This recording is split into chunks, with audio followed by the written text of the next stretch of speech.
How do you avoid entering into a lonely and loveless relationship? This is a relevant question of our time. It's evident that we are missing something about living in kind relationship with one another, and interpersonal relationships are no exception. My greatest wish is that I could go back in time, armed with a real sense of what this elusive thing called true love actually is, especially with a better gauge to sense whether a relationship could actually be lovingly and compassionately sustained with a potential partner. While seeking healing after a pain-filled and dangerous marriage, I serendipitously stumbled upon the work of a late Buddhist monk, Tich Nah Han, often lovingly referred to as Te, or teacher. He often spoke about true love and generously shared 4 practices vital to sustaining love. Darling, I am here for you, referring to presence. Darling, I see that you are here, and I am so happy, referring to appreciation. Darling, I see that you are suffering, and that is why I am here, referring to compassion.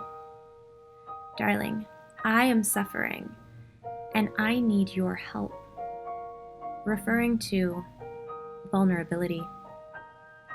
I began to wonder if these practices could serve not only as foundational ways to nurture an existing relationship, but also as lenses through which to observe a potential relationship, as a way to see if both people are ready to show up in the ways that matter most for a tender and committed relationship. And that's what I'm exploring here. The first mantra is, Darling, I am here for you. This concept is all about presence and existing in a state of unity. When talking about presence, it includes being present with your body and your mind. So, what does this mean for the average person looking for love? First, are you able to be fully present for another? Can you cognitively and viscerally hold space for another? Or are you distracted by the noise of busyness, striving, and ego? Equally importantly, can the person that you're interested in be here for you?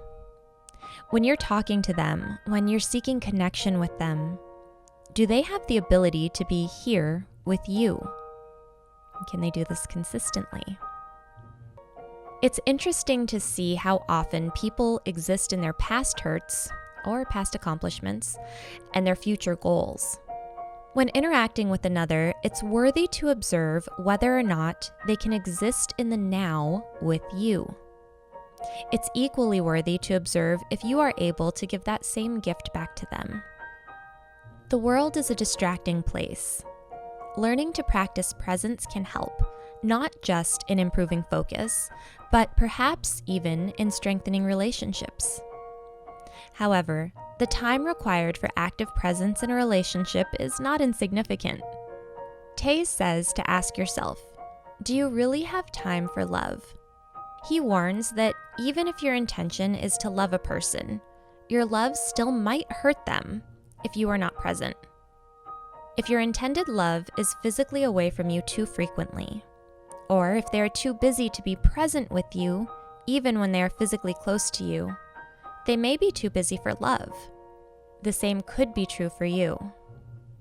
When pursuing any major goal or commitment, there's often something that needs to be traded to accomplish it. We may have to trade time for money, distraction for focus, ego for relationships. And while you may believe that you can tolerate a busy and absent lover at first, eventually that lack of presence could lead to pain and permanent separation. The second mantra is about appreciation. Darling, I see that you are here, and I am so happy.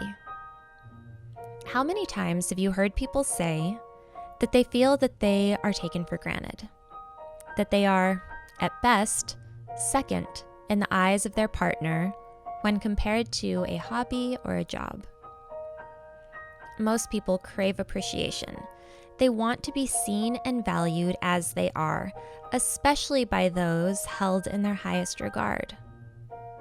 Tay notes that when someone is deeply appreciated for being exactly who they are, that it allows them to bloom. Without that genuine acknowledgement, resentment can grow. I've learned how important it is to slow down and shine appreciation on those I love. It's easiest to experience with a child. Their eyes sparkle, and their smile will fill both their face and your heart when you simply tell them how grateful you are that you are together. Adults, on the other hand, might break down into tears when such appreciation is openly expressed. It's apparent that so many of us crave that acknowledgement. The practice of directly communicating gratitude for others is powerful, and learning to accept and cultivate people who are practiced in such communication can be healing. So, when getting to know another person, especially a potential lover, look to see if they are able to express gratitude for you and for the fact that you are there with them. The third mantra is about really being there when your person is suffering. Dear one, I see that you are suffering, and that is why I am here for you. Feeling alone happens in several ways. One of the hardest ways is when another person is physically there and you still feel lonely. Initially, most people aren't looking for a solution to their pain or for someone to fix it. No, they want to have someone there to acknowledge their hurt and hold them closely as a precious and beloved person who deserves nurturing. Darling, I see that you are suffering. I'm here. I'm here. I see that you're hurting. You're not alone. I'm here with you. When the person we love ignores our hurt, the hurt only deepens. Can the person you hope to be with really see when you are hurt? Do they show up for you in those times and hold the space for you to express whatever you need to and just love you and support you as you work through your pain? I remember a time, not long ago, when I was in excruciating pain, emotionally and physically. One of my dearest friends held my hand and simply said that everything I was feeling made so much sense. She didn't try to explain it away or villainize anyone. She was simply there with me, allowing me to work through this hurt with someone by my side. It was a powerful demonstration of love that made me feel stronger as I worked through all my pain successfully and not alone. The same interaction with a significant other must be powerful. The fourth mantra is about overcoming pride. It's about reaching out to the person you love when you are in distress, and it is your partner who has caused the pain. Darling, I am suffering, and I need your help.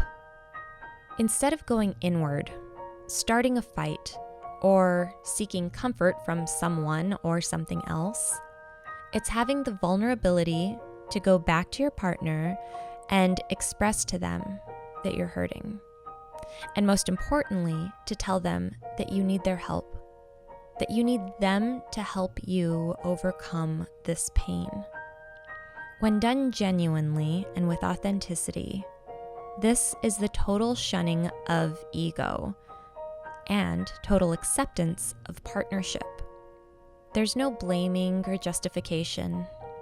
No, it's expressing pain with vulnerability and both knowing and communicating that your beloved is a vital part of your healing. The idea of the strong stoic who endures pain without showing emotion champions isolation and individualism. This philosophy disallows mutuality, tenderness, and growth as a couple. Still, for many, it feels safer and has been lauded as an honorable way of being.